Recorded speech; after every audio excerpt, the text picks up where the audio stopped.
Olá, começa agora mais um programa do Complexo do Hospital das Clínicas, Faculdade de Medicina de Ribeirão Preto e FAEPA, a Fundação de Amparo à Pesquisa. Recentemente, o Brasil acendeu o sinal de alerta contra o ebola, mas o fato de um africano que entrou no Brasil via Argentina ter constatado que ele não carregava o vírus ebola deu um refresco às autoridades e também à população.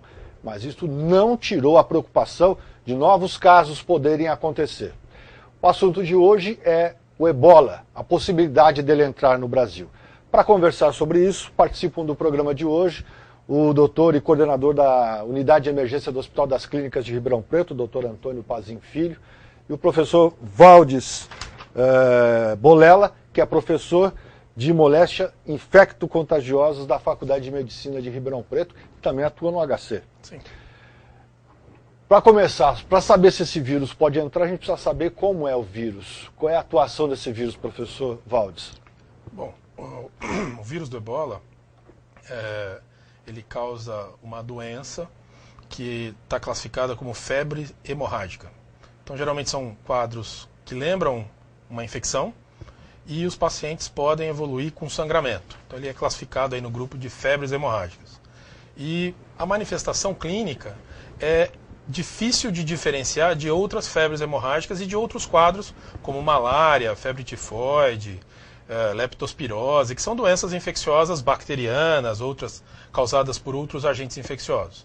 O que o paciente apresenta, geralmente, é um quadro de febre, depois de ter tido contato esse infectado. Ele tem febre, geralmente com dor no corpo, dor abdominal, náuseas, às vezes ele apresenta vômitos também e com muita frequência diarreia. Esse é o início do quadro. E, como a gente sabe, outras doenças podem causar esses mesmos sintomas. O que diferencia essencialmente uma suspeita ou um quadro de ebola é o fato do indivíduo em que se suspeita ter vindo de uma região onde está tendo transmissão do vírus ebola. E aí seriam basicamente os 3 países da África que a gente tem ouvido muito falar no noticiário, que é Guiné, Serra Leoa e a Libéria. Bom,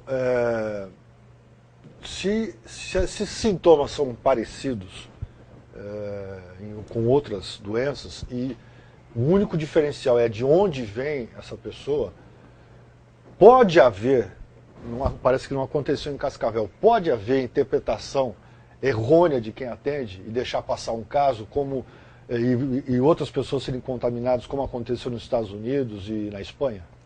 Pode. A gente viu a história do caso americano, ele tinha esse antecedente epidemiológico e ele foi liberado depois de uma primeira avaliação e, mantendo os sintomas, ele voltou para a unidade hospitalar, foi atendido e aí que foi feita a hipótese.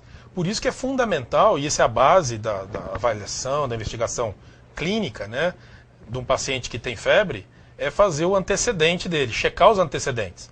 Por exemplo, um antecedente que está muito associado com febre é a viagem para áreas de malária. Então, um dos riscos que a gente tem em Ribeirão, nós somos centro de referência para atendimento de malária. Os pacientes que vêm da África e que têm febre, eles costumam procurar o nosso ambulatório para poder ser atendidos com suspeita de malária. Então, este indivíduo, em tese, o diagnóstico é feito na medida que você tira a história dele e ele informa para você que esteve numa área de transmissão de malária. Funciona exatamente da mesma forma. Se na história clínica, com esse quadro de febre, diarreia, na história clínica a gente investiga e ele esteve num desses 3 países ou teve contato com pessoas com doença que a origem seja um desses 3 países, ele já deve ser considerado um indivíduo com suspeita. E a partir da suspeita, algumas medidas são tomadas no sentido de fazer prevenção da transmissão. Então, essa é a orientação. É por contato com secreção. Basicamente, é interessante que, diferente de algumas outras doenças, por exemplo, a gripe, né, que é um vírus também que a gente conhece bastante, em 2009 a gente teve a pandemia do H1N1, você tem transmissão da gripe antes do indivíduo começar a ter sintomas. No caso do ebola, ele só começa a transmitir depois que ele adoece. Então não existe, até o momento do que se sabe, transmissão do vírus no período que a gente chama de aquele período de incubação entre ter sido infectado até manifestar a doença, que varia de 2 a 21 dias. Então eu posso ficar, depois de infectado, até 3 semanas sem ter manifestação clínica nenhuma. Nesse período não há transmissão. Quando eu começo a ter febre, quando eu começo a ter diarreia, quando eventualmente eu começo a ter manifestações de sangramento, esse é o período de maior transmissibilidade. E como a gente viu nos casos descritos na África, mesmo depois que o indivíduo vai a óbito, e aí faz todo aquele preparo para poder preparar o corpo, né, do indivíduo que faleceu para fazer o sepultamento, nessa fase também há risco de transmissão. Então o indivíduo tem que ter doença. Bom, o senhor contou para nós como é a transmissão humana. Mas como é que é a transmissão para o humano? Nem tudo está esclarecido, mas aparentemente, pelo menos o que tem de conhecimento até agora sobre o ebola, ele tem um ciclo silvestre, que a gente chama, que é nos animais na floresta, isso nas regiões da África e da Ásia principalmente, e tem um morcego, uma espécie de morcego, que não se alimenta de sangue, ele se alimenta de frutas. O vírus é encontrado nesses morcegos. E ele pode transmitir isso para outros animais, e eventualmente, e por hábitos alimentares daquelas populações, eles vivem de caça, as pessoas podem ou se alimentar eventualmente de morcego, que para nós é uma coisa absolutamente estranha, mas para algumas populações não é, ou eventualmente de um animal que foi infectado, e chimpanzé, macacos, e é aí o homem ser infectado. Porque a doença ela vive num ambiente fora, o homem não está participando do ciclo do vírus, no ciclo selvagem do vírus. Quando isso chega para o homem, aí você pode ter transmissão interhumanos desta forma que eu tinha comentado anteriormente. Bom, o programa de hoje vai falar também sobre quais são os mecanismos que foram criados para que o Hospital das Clínicas, os hospitais ao redor do Hospital das Clínicas que fazem parte do complexo, possam atuar caso apareça um caso. Eu mudo um pouquinho o assunto, conversando aqui com o professor Antônio Pazin Filho. Professor, nós estamos vivendo de fato um perigo real ou a imprensa está dando importância demais para o fato? Não, é uma doença que tem uma letalidade alta. Então, está atingindo 50% dos casos que foram documentados até agora. Então, é uma realidade preocupante, principalmente com a globalização e a facilidade de viagem, intercâmbio de pessoas, de alunos, etc.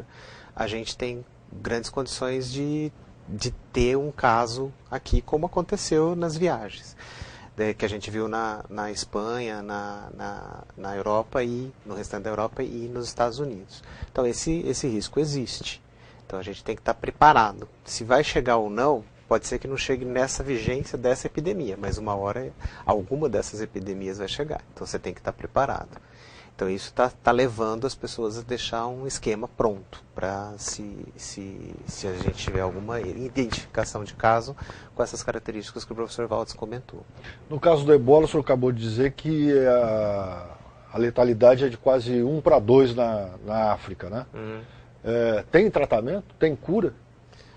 A cura não existe tratamento ainda conhecido, né? Não tem ainda estão em desenvolvimento de uma vacina, e o tratamento que a gente oferece é um tratamento de suporte, né? Que a gente fala que se precisar de ajuda ventilatória vai ter, se precisar de reposição de volume por veia, essas coisas a gente consegue fazer e espera o próprio organismo reagir, né?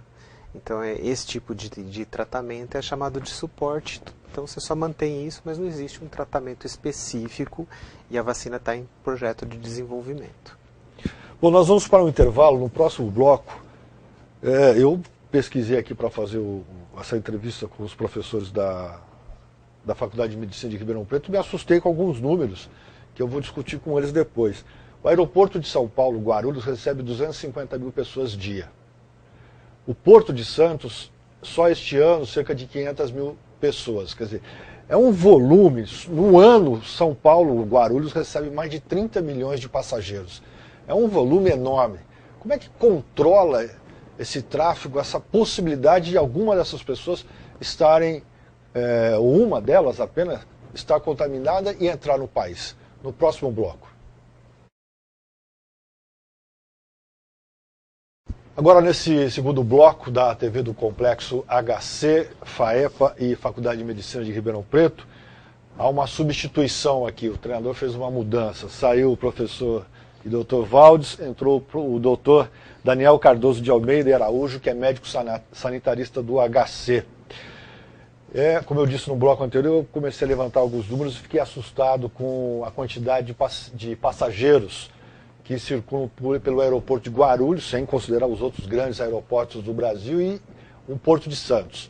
Em Guarulhos, cerca de 30 milhões de passageiros ano, e este ano, Santos com cerca de 500 mil passageiros, turistas que passam pelo Porto de Santos. São 250 mil passageiros por dia em Guarulhos. Doutor Daniel, como é que controla tanta gente com a possibilidade de alguém entrar contaminado?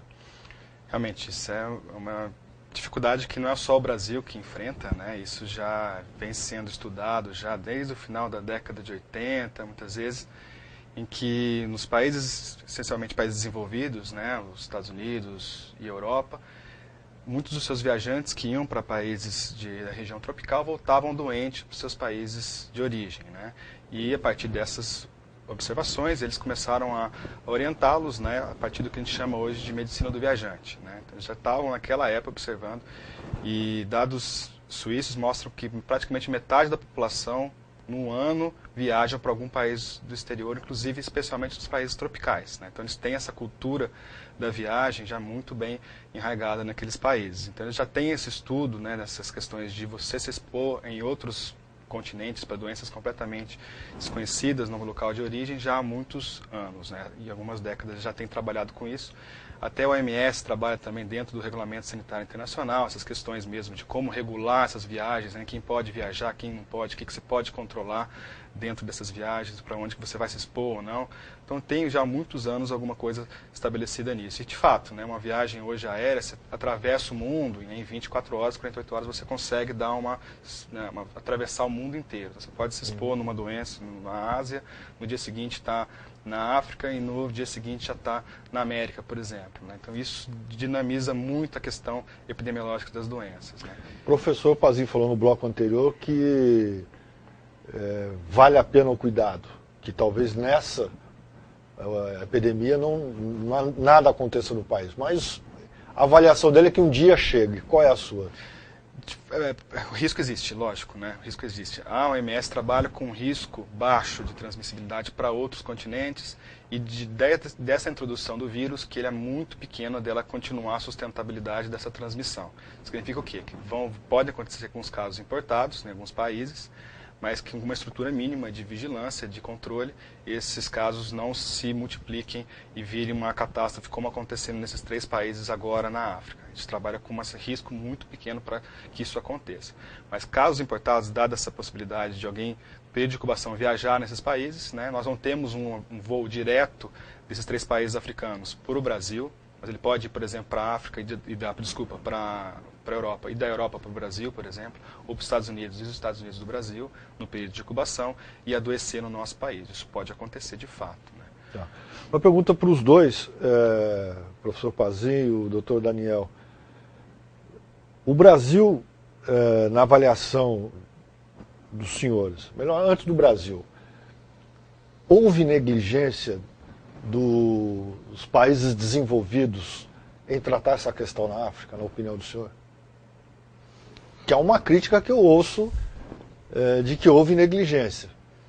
Eu não sei, é que é uma doença que está sendo originada do continente africano, ela é relativamente recente, o conhecimento sobre ela, e muito do que se faz é dependente do investimento que você tem na doença, que é feito pelos próprios países, né? Nós mesmos, por exemplo, dentro do Brasil temos a situação do Chagas, ninguém nos Estados Unidos ou na Europa pesquisa Chagas. Então é geralmente quem está envolvido com o problema que vai atrás disso.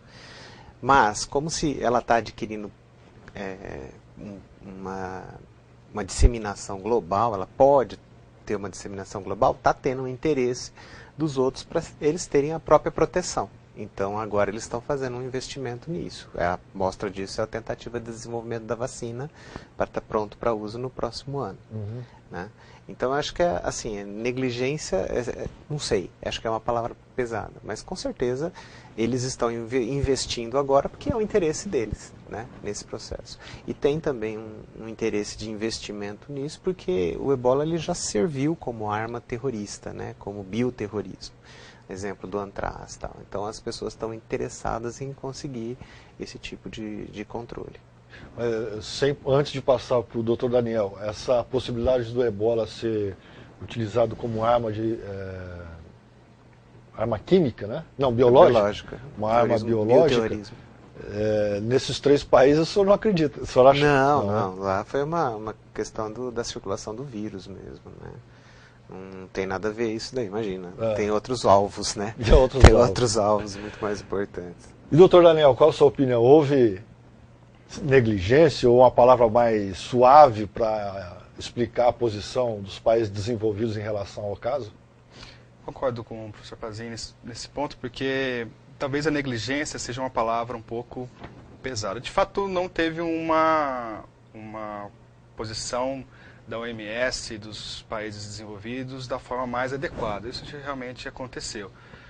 Isso que não, quem tem nos artigos, inclusive do New England, que são as equipes do Médicos Sem Fronteiras, que redigiram junto com a OMS, eles já vêm falando mais ou menos dessa questão do problema desde mais ou menos de março, abril, mais ou menos. Eles já têm colocado o potencial que aquele problema viria acontecendo, e é o que está acontecendo hoje, né, da possibilidade de uma epidemia sem precedentes, né? Eles já tinham alertado já mais ou menos naquele período. Talvez uma negligência nesse fato de não ter tido uma postura mais proativa, né, da comunidade internacional, não só dos países desenvolvidos, a comunidade internacional, da própria OMS, dada a limitação que a OMS também tem em termos de recursos, né, para poder atuar nesses países, né? E eles já vinham alertando disso, essa possibilidade de acontecer, de fato aconteceu, né? Então talvez se tivesse tido uma ação financeira, né, e de apoio mesmo técnico, né, com equipe de saúde, né, militares, para dar o apoio à questão da segurança nesses países, talvez a realidade hoje tivesse sido um pouco diferente. De fato, isso pode ter acontecido, sim, aconteceu. Poderia ter sido melhor conduzido desde o início pela comunidade internacional. Mas isso não é só do ebola, isso tem vários outros problemas que acontecem similar, talvez até mais impactantes que o ebola, né? Não é uma doença nova, né? Já tem até filmes já da década de 90 retratando a possibilidade do ebola, não é uma novidade de uma doença que ninguém conhecia, né? É que ela acontecia, sempre aconteceu em pequenas populações isoladas pela floresta, e que 300, 400 pessoas se infectavam, né? A maioria delas morriam, e que não se mantinha a transmissão da doença. A primeira é de 76? 76, exatamente. 76. Então foi uma epidemia que aconteceu concomitantemente no Congo, né, na antiga República do Zaire, hoje atual Congo, e no Sudão. Foram epidemias separadas, isoladas, mas que aconteceram coincidentemente no mesmo período, 1986. Agora, tem muita orientação, né, na recepção de quem vem desses países. E qual é a orientação, se é que tem, tanto do Hospital das Clínicas quanto da USP, para profissionais das instituições que vão para esses locais ou vão fazer alguma viagem para a África, independente de ser desses 3 países? Tem alguma orientação? O que a OMS recomenda, na verdade, próximo do que o CDC recomenda, eles a princípio não limitam o transporte nem de mercadoria nem de pessoas para esses países. Mas é uma recomendação para que evite, nesse período agora, né, de alta transmissibilidade nesses países, que se evite a viagem desnecessária para lá. A não ser que seja uma viagem muito importante, inevitável, que não é a nossa rotina, né? Praticamente, eu desconheço pelo menos atividades oficiais do país com esses 3 países que estão sendo acometidos. Eu desconheço, talvez missionários pontuais, mas que não são da nossa rotina aqui dentro da nossa realidade. Ok. Mas que se fosse expor naquela região, né, que saibam muito bem do risco que estão sendo expostos, né, que vão treinados, preparados para poder se proteger nesses locais. Bom, venceu aqui o segundo bloco, nós vamos para o terceiro, quando o professor Pazin e o doutor Daniel vão falar sobre os trabalhos os mecanismos que foram criados no Brasil, no estado de São Paulo e também no Complexo HC, para, caso haja um suspeito, quais são as ações que devem ser tomadas. No próximo bloco.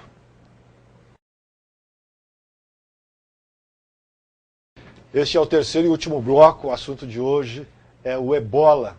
Pergunta ao doutor Daniel. Quais foram as ações de governo criadas para impedir ou atender se alguém de fato entrar no país contaminado? Exatamente como você já tinha falado anteriormente, né, como que é a questão dos viajantes que vêm, né, possivelmente, né, contaminados e poderiam adoecer aqui. Já a OMS já trabalha já há um tempo, né, na SARS ficou muito claro isso. A SARS é a gripe aviária? Não, é a síndrome respiratória aguda grave associada a um coronavírus. Foi em 2003 que tiveram casos na China, depois espalhou para outros países do mundo, especialmente no Canadá, né, e que não foi uma catástrofe, né, como todo mundo estava esperando que poderia ser, mas que foi um aprendizado muito grande para a humanidade em termos de como lidar com uma doença nova, grave, né, e não tão transmissível, mas que causou muitos problemas, né. E o que ficou claro lá é que os países não conseguiam identificar na entrada do país, na entrada, um caso suspeito. Gastou-se muito nisso, mas não se impediu a entrada, por exemplo, no Canadá. E aí eles viram que efetivamente o que vale é na saída, por exemplo, que é o que a OMS está fazendo hoje nesses 3 países. Né? Quem está saindo desses países, né, eles avaliam se tem febre, se teve contato com caso suspeito, para poder verificar se esses pacientes não é um fator de risco, né, de desenvolver a doença num outro país. Isso funciona. O país, como muitos países hoje, né, como os americanos, tem muita gente discutindo se fazer isso, né, aumentar completamente a questão da introdução, da entrada do viajante, né, ali tentar detectar, já tem evidências mostrando que isso é extremamente custoso e não efetivo. Né, o custo efetivo dela é muito baixo. Né. Então, sabe-se que, possivelmente, alguém contaminado vai entrar no país e pode se desenvolver nesse país, já se sabe. O que se prepara nesse sentido, então? Lógico que os aeroportos e os portos vão estar preparados para poder verificar se alguém é doente, né? E se é a definição de caso, se ele é um caso suspeito de ebola, vai ser imediatamente encaminhado para o hospital de referência. Né? Os aeroportos e portos estão se preparando minimamente para isso. Mas não é esse o ponto principal. O ponto principal é o serviço de saúde, né? Em que um caso sintomático proveniente desses países seja detectado rapidamente como caso suspeito. Né? Os serviços de saúde públicos e privados. Né? Esse indivíduo que viaja para fora, que tem contato com algum paciente doente, ele pode procurar o serviço privado, inclusive. Né? Às vezes eles têm até mais condições para comprar um serviço de saúde privado.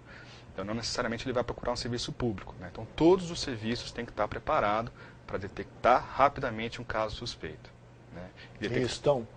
Em geral, não se precisa de muita coisa para poder estar preparado. Né? O principal é o alerta, que é o que a gente está fazendo agora, né? Gerando essas informações para que o profissional de saúde, não só o médico, né? Qualquer profissional de saúde, na triagem, nas avaliações desses pacientes, verifique febre, né? Nos últimos 21 dias, se deslocou desse país ou teve contato com algum outro paciente suspeito de ebola, em qualquer outro local do mundo, ele vai ser um caso suspeito. Ele vai ter que ser colocado num lugar adequado, né? Numa sala adequada, de preferência num leito de isolamento, e notificada a vigilância epidemiológica imediatamente para poder transportar esse paciente o mais rápido possível para o hospital de referência, que no nosso estado, aqui no estado de São Paulo, é o Hospital de Infectologia Emílio Ribas, na capital. Tá. Lá é o nosso hospital de referência. Professor Pazinho, ele deu um parâmetro nacional. No Hospital das Clínicas, segue mesmo esse mesmo padrão ou segue esse padrão e mais um pouco? Não, as orientações estão sendo conjuntas entre o que é o Ministério, a Secretaria de Saúde do Estado e aqui. Então, eles dão diretrizes e a gente adapta essas diretrizes à realidade local. Então, quando você pensa em uma epidemia, você tem 2 fases que você pode pensar. Uma delas é a fase de contenção da doença e uma outra fase é de tratamento. Então, a fase de contenção, o objetivo é não deixar que a doença se espalhe na população. E a fase de tratamento é quando a doença já se espalhou e que você vai só prestar o atendimento médico para os pacientes mais graves. Nós estamos nessa fase de contenção. Nesse ponto, cada pessoa que procurar um serviço de saúde no estado, com as características epidemiológicas que o Dr. Daniel comentou, a orientação é que ele fique neste serviço, não seja transportado para outros, e que essa pessoa vai ser coletada, vai ser transportada pelo Estado para o Hospital Emílio Ribas. Então a ideia é que a pessoa fique o menos possível nesse local, seja transportada inclusive com equipamentos especiais como marca-bolha, por exemplo, em que você coloca a pessoa lá dentro e isola completamente para facilitar o transporte, e que não se tenha nenhum tipo de coleta de exames, de manipulação, né, desnecessária do paciente. Isso que o senhor está falando, para quem está assistindo não é do meio, acho que é importante. Se alguém chega aqui no Hospital das Clínicas com as suspeitas, todos aquilo que o professor Valdes falou no primeiro bloco, associado à origem, chegou aqui no HC. Ele vai ficar isolado aqui no HC, vai ser acionada a vigilância epidemiológica, que vai entrar em contato com o Estado, e vai vir, eles vão vir pegar esse paciente e transportar para o Emílio Ribas, em São Paulo. E ele vai ficar lá em quarentena até que se faça os exames laboratoriais para confirmar que ele teve realmente contato, que ele tem o vírus realmente. Então, a primeira fase é uma definição epidemiológica, onde é a questão de febre mais a origem da onde ele veio. A segunda fase é isso é um caso suspeito, a confirmação vai se dar se você tiver a análise do sangue do indivíduo que mostra que ele teve contato realmente com o vírus. Então isso vai ser feito lá em São Paulo. Aqui ele só vai ficar isolado, por exemplo, se ele chegou na UBDS do Castelo, alguma UBDS de Ribeirão Preto, ele permanece naquela UBDS, não vai seguir o fluxo de regulação normal que ele viria para o HC ou para a unidade de emergência. Ele fica lá, a vigilância vai buscar esse paciente lá e levar para São Paulo. Essa é a primeira fase de contenção, porque lá o hospital está muito mais preparado para lidar com esses descartes de secreção, que seria, você vai ter que coletar sangue, coletar urina, vai passar soro nas pessoas, tal. Então ele fica lá, você tem condição de tratar esse resíduo, de desprezar esse resíduo de forma que não tenha contato e não tenha transmissão para outras pessoas. Professor, o que eu li, e vocês podem confirmar ou não, é de que Cascavel teve uma boa ação. O serviço municipal, pode ser que eu esteja enganado. Ação em torno do africano que chegou no Brasil, acho que via Argentina. O senhor acha que o que o HC tem de preparado, a experiência que a própria instituição tem, isso também tem nas unidades básicas, tanto de Ribeirão quanto em cidades da região? Então, o sistema está tentando preparar todos para essa eventualidade. Né, inclusive, como o Dr. Daniel colocou, do serviço privado, porque muitas dessas pessoas que têm condições de voos internacionais têm um poder aquisitivo maior. E o que se precisa para coisar? Um grande diferencial dessa epidemia é a questão do risco para o profissional de saúde, que é quem vai lidar com o paciente. Então, está se disponibilizando uma série de equipamentos de proteção individual, estão se treinando todos os profissionais médicos de enfermagem e qualquer outro profissional que venha ter contato, como se paramentar usando esse equipamento de proteção individual para poder lidar com o paciente enquanto não vem o auxílio externo. Então isso tudo são medidas que o hospital está tomando e que está sendo reproduzidas em outros serviços. Aí fica a responsabilidade do município e da Secretaria Estadual de Saúde no gerenciamento de outras unidades. Uma coisa muito importante que a gente tem que ter em mente e que foi presente nas outras epidemias que nós tivemos riscos aí, é a questão do pânico que essa situação pode ter. Então, no caso, Cascavel, eu acho que eles agiram corretamente, porque é melhor você pecar por excesso numa situação dessa do que você deixar passar um caso e espalhar para mais pessoas. Então, acho que foi uma conduta bastante adequada. E é isso que a gente está preparado para fazer até o momento. Se, por um acaso, essas medidas não forem necessárias e a gente entrar numa fase da epidemia que vai ser de tratamento, aí vão ter que se desenvolver outras situações, outras condições. E já está se discutindo possibilidades de investimento nacional para se criar esses sistemas. O importante é que a população de saúde que tiver contato com um caso suspeito tenha tranquilidade, calma, porque o pânico nessa hora é o que mais causa estragos. Né? É o que mais causa estragos. Então a gente está treinando a população nossa para que eles tenham segurança de atender o paciente e não fiquem em pânico e deixando a pessoa desassistida e o risco de exposição. Bom, doutor Daniel, encerro o programa com o senhor. O senhor encerra como esse programa sobre o ebola? O que o senhor quer passar para quem assistir o programa? Bom, acho que o mais importante é que, dada essa possibilidade, né, considerando que o risco baixo, né, mas existe a possibilidade dessa introdução do vírus, né, em qualquer serviço de saúde, né, que todos estejam alertas para poder detectar rapidamente esse caso, né, e minimamente, né, usar o mínimo possível de manuseio desse paciente. Lógico que se ele precisar, você vai atendê-lo, não vai de forma alguma deixar de atendê-lo, mas sempre protegido, né, usando os EPIs adequados quando tiver que manusear esse paciente, mas o mínimo possível. Se o paciente estiver bem, não manusear o minimamente possível esse paciente.